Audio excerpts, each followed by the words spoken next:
लगा दीजिए।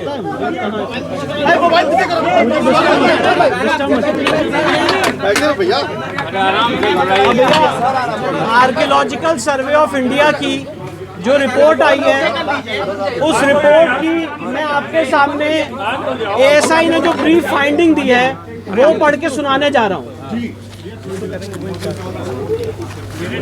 Archaeological survey of India ने अपनी रिपोर्ट में लिखा है,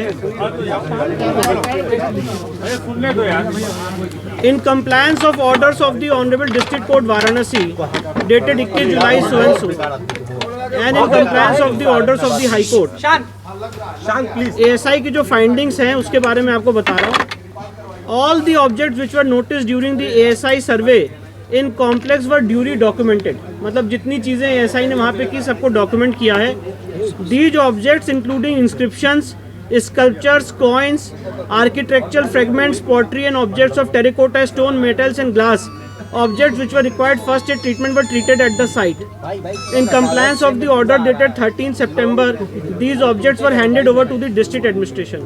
मतलब ऐसा ये कह रहा है कि एसआई के सर्वे में जितनी चीज़ें उनको मिली थी कोर्ट के ऑर्डर की कंप्लायंस में, उसको उन्होंने डिस्ट्रिक्ट एडमिनिस्ट्रेशन को सौंप दिया है। Scientific investigation survey operations were carried out carefully, ensuring that during all these operations no damage is caused to the existing structure.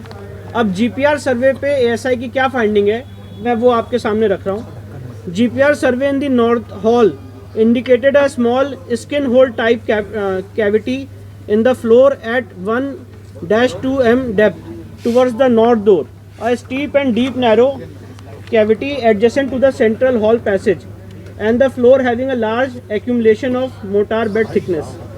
The presence of rectangular gravel fill passage akin to a side opening doors towards the south is observed at a depth of 46 m at the basement level in south corridor.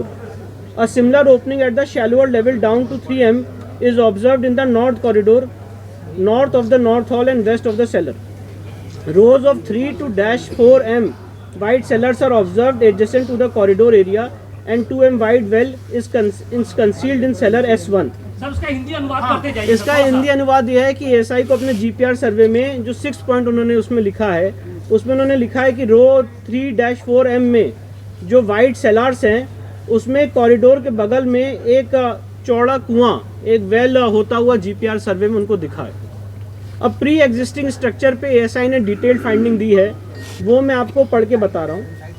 Based on the scientific studies and observations on the central chamber and main entrance of the pre existing structure in existing structure, मतलब ऐसा ये कह रहा है कि central chamber और main entrance of the pre existing structure में एक एग्जिस्टिंग स्ट्रक्चर है, वेस्टर्न चेंबर और वेस्टर्न वॉल में है, reuse of pillars and pilasters of pre existing structure in existing structure.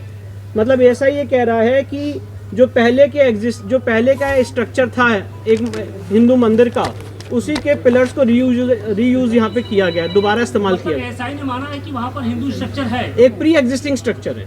ASI ने जो शब्द यूज किया है वो कहा है प्री एग्जिस्टिंग स्ट्रक्चर है, उसके ऊपर ही उसी के खंभों को यहाँ पे इस्तेमाल किया गया है, उसी के ऊपर वो सारी चीजें बनाई yes.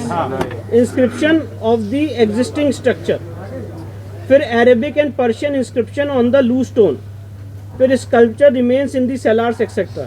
It can be said that, अब ये एएसआई का जो कंक्लूजन है मैं वो आपको पढ़ के सुना रहा हूँ। It can be said that there existed a large Hindu temple prior to the construction of existing structure.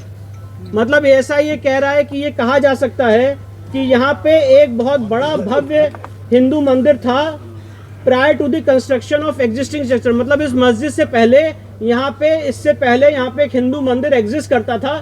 ये एएसआई ने अपनी कंक्लूसिव फाइंडिंग दी है और ये बहुत महत्वपूर्ण फाइंडिंग है।